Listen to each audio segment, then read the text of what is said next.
Let me go ahead and launch a game here. This comes from ESPN, and it's called X Games Snowcross. Now you can see at the beginning of this game, it plays a video. The video works great on the iPad.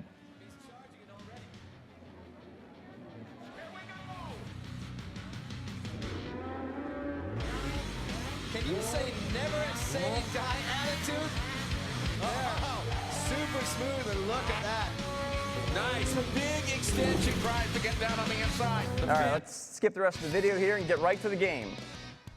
So a race, an arcade. Go ahead and choose the default.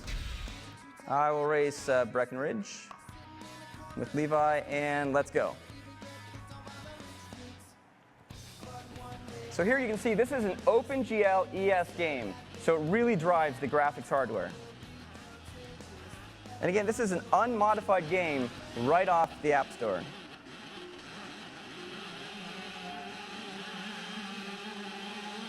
I'm steering it with the accelerometer, and even the game I can take full screen. So you can see, hey, some tricks. You can see that even with an OpenGL ES game, very graphically intense, you get tremendous frames. And I have to say, having played some games on here, they're smooth and they're incredibly fun. So there you go. Right out of the App Store, unmodified. Thank you, Scott. Thank you. Good morning. Today, my colleague Bogdan and I are here to show you some amazing new gameplay mechanics that we've worked into our award-winning first-person shooter called Nova.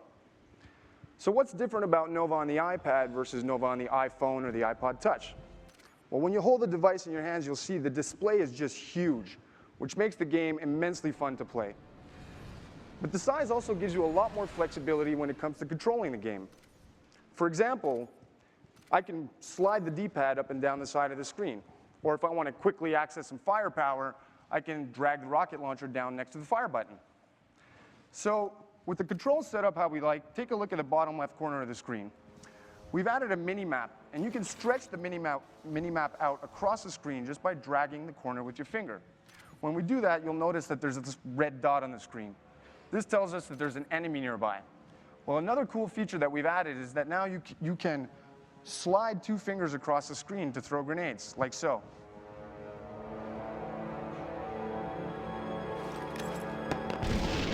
Nice shot.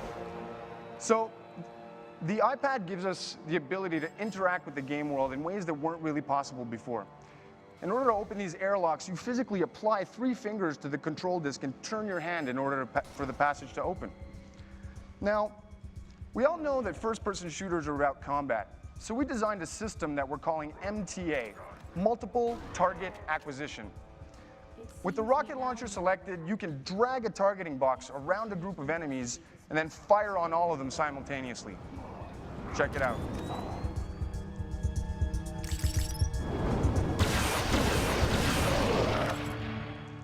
Definitely useful when you're outgunned and outnumbered. Now, this is what we were able to accomplish in just a few short days working with this exciting new hardware. The games look incredible at this higher resolution, and the form factor opens up countless new doors for us in terms of game design. You'll be able to see what else we have in store for you when the iPad version of Nova ships later this year. Thank you very much. Thanks, Mark. Next up, Electronic Arts. Electronic Arts has been a major supporter of the iPhone platform ever since we launched the App Store, with over 40 titles already. EA is the #1 worldwide publisher of mobile games. To show you what they're doing for the iPad, I'd like to invite up Travis Boatman. Travis? Thanks, Scott. Hey, everybody. So when Apple invited us to come on site and work with them on the iPad, we couldn't have been more excited. But as gamers, the first thing we wanted to check out was this device's performance.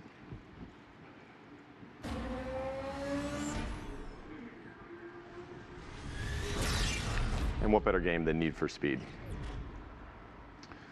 Now, as you can see here, we have a gorgeous 3D version of the BMW M3 GT displayed on this huge display.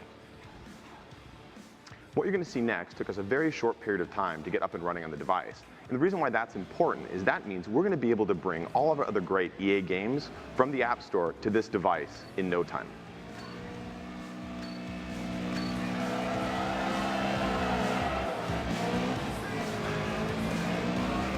Now, we've made games for consoles and we've made games for the iPhone, but building for the iPad is something completely different. It's a little bit like holding a high-definition television screen just inches from your face. The field of view and the sensation of speed that you get is just incredible. It's not unlike if I turned around and was driving this monitor with my hands. Except I couldn't clearly lift that up, but this thing's so light that John's able to hold it in his hands and use the accelerometer to steer our car like a steering wheel. It's really cool. It's also fully touch-enabled. And we had a lot of fun experimenting with different types of interfaces. For example, if John wants to see inside the car, there's no buttons required. He just taps right on the car. We had so much screen real estate, we started adding fun things like the shifter. Again, really intuitive. The user just swipes up and down with his finger to change gears. We also have so much screen real estate, we added mirrors. Simply tap on the mirror to look behind you. Yeah. Well, you've got to be careful where you're looking if you're driving.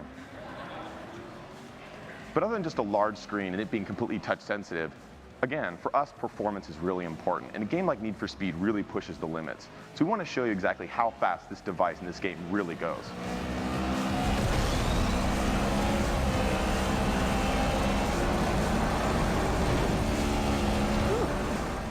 Yeehaw. Nice driving, John.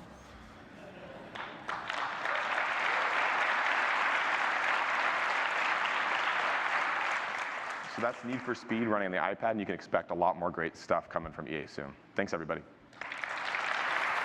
Thanks, Travis. Nice.